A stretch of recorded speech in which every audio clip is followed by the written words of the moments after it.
Hello everyone, I'm Dr. Ashish Reddy, consultant microsurgical andrologist, Andronine Hospitals, Begumpet, Hyderabad. ఈరోజు మనం discuss చేసే topic painful erections అంటే అంగం గట్టిపడ్డప్పుడు నొప్పి రావడం ఇది నార్మలా అబ్నార్మలా. సో దీనికి రెండు కారణాలు ఉంటాయండి. మొదటిగా అంగం పైన ఉన్న చర్మం అది మీకు చాలా టైట్గా ఫిక్స్ అయితే దాన్ని ఫైమోసిస్ అంటాం. ఇలా అంగం గట్టిపడ్డప్పుడు అది నొప్పి రావడం వెరీ వెరీ వెరీ కామన్. రెండోది అంగం లోపట్ల ఎనీ చిన్న మైక్రో ఇంజురీస్ దాన్ని పెరోనీస్ డిసీజ్ అంటాం. ఈ పెరోనీస్ ఇంజురీస్ వల్ల కూడా మీకు డెఫినెట్లీ నొప్పి రావడం వెరీ కామన్.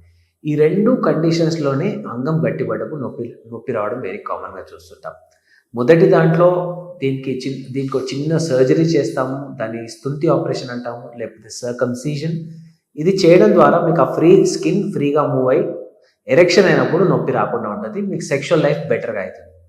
రెండోది అన్నిటికంటే ఇంపార్టెంట్, అంగం లోపట్ల చిన్న దెబ్బలాగా తాకుతుంటే మనం టచ్ చేసినప్పుడు లేకపోతే అంగం పట్టిపోయినప్పుడు అంగం బెండ్ అవుతుంటే దాన్ని పెరోనీస్ అంటాం. ఈ పెరోనీస్ అనేది చాలా చాలా కామన్గా చూస్తాము, కానీ ఎక్కువ మంది రియలైజ్ కారు ఇది వాళ్ళకు ఉంది అని రియలైజ్ కారు. అందుకే మనం చేయాల్సింది ఏంటంటే అంగం పైన ఎక్కడైతే నొప్పి అవుతుందో అక్కడ ప్రెస్ చేసి చూసుకోండి. చాలా గట్టిగా ఏదో రాయిలాగా తాకుతుంది అంటే డెఫినెట్లీ పెరోనీస్ ఉంటుంది. సో దానికి మీరు చేయాల్సింది ఏంటంటే మొదటిగా స్కానింగ్ ఉంటుంది, బినైన్ డాప్లర్ స్కాన్ ఉంటుంది. ఈ ఒక్కసారి డాప్లర్ చేస్తే మనకి పెరోనీస్ ఉందా లేదా, లేకపోతే ఆ గడ్డ ఎంత గట్టిగా ఉంది, దానివల్ల ఏమైనా ఫ్యూచర్లో కాంప్లికేషన్స్ వస్తాయో మనకు తెలిసిపోతుంది. ఒకవేళ పెరోనీస్ ఉంటే ఆ పెరోనీస్ ప్రాబ్లమ్ని మనం కరెక్షన్ చేస్తే ఆటోమేటిక్గా ఈ అంగం పైన నొప్పి అనేది కంప్లీట్గా పోతుంది. సో పెరోనీస్కి ఉన్న ట్రీట్మెంట్ ప్రోటోకాల్స్ ఏంటి? మొదటిగా పెరోనీస్కి ఉన్నది ఏంటంటే ఇంజెక్షన్స్ ఉంటాయి.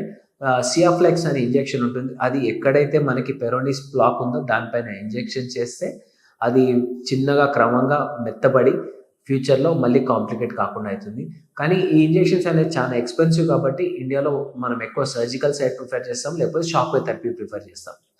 సర్జికల్ సైడ్ ఏం చేస్తామంటే ఎక్కడైతే అది దెబ్బ ఉందో దాన్ని ఎక్సర్సైజ్ చేసి దాని ప్లేస్లో ఒక చిన్న గ్రాఫ్ట్ ప్లేస్ చేస్తాం, దానివల్ల ఎరెక్షన్స్ ఎఫెక్ట్ కాకుండా ఉండడానికి. సో ఇది చాలా one of the commonest surgery, చాలా successful surgery. Next commonest thing ఏంటంటే షాక్ వేవ్ థెరపీ. ఈ షాక్ వేవ్ థెరపీ వల్ల పెరోనీస్ అనేది పెరగకుండా ఆపగలుగుతాం తప్ప ఉన్నదాన్ని కంప్లీట్గా క్యూర్ చేయడానికి మాత్రం ఇది పద్ధతి యూజ్ చేయం. ఎందుకంటే ఇది మనము షాక్ వేవ్ థెరపీ యూజ్ చేసినప్పుడు కొత్త బ్లడ్ సప్లై ఫామ్ అయ్యి ఆ పెయిన్ఫుల్ ఎరెక్షన్స్ అనేవి జరగవు. అంటే ఎరెక్షన్ అనేది గట్టిపడ్డా కానీ నొప్పి రావడం మాత్రం జరగదు. సో ఎవరికైనా పెరోనీస్ ఉంటే డెఫినెట్లీ ఇది చేయొచ్చు. షాక్ వేవ్ థెరపీ చేసుకుంటే మంచి రిజల్ట్స్ బాగుంటాయి.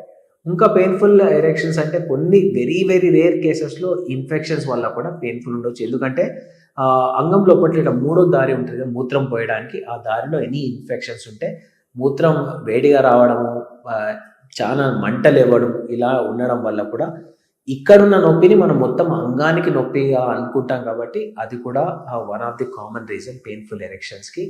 సో మీరు ఏదున్నా ఫస్ట్ డయాగ్నోసిస్ చేయించుకోండి, సమస్య ఏందో కనిపెడితే ట్రీట్మెంట్ అనేది చాలా సింపుల్గా జరిగిపోతుంది. ప్రతి దానికి ట్రీట్మెంట్ ఉంటుంది, మనం ఏది కూడా భయపడాల్సిన అవసరం లేదు. ఫర్దర్గా ఏమైనా డౌట్స్ ఉంటే కింద కామెంట్స్లో తెలియజేయండి, లేకపోతే వచ్చి నన్ను కలవండి. Thank you so much.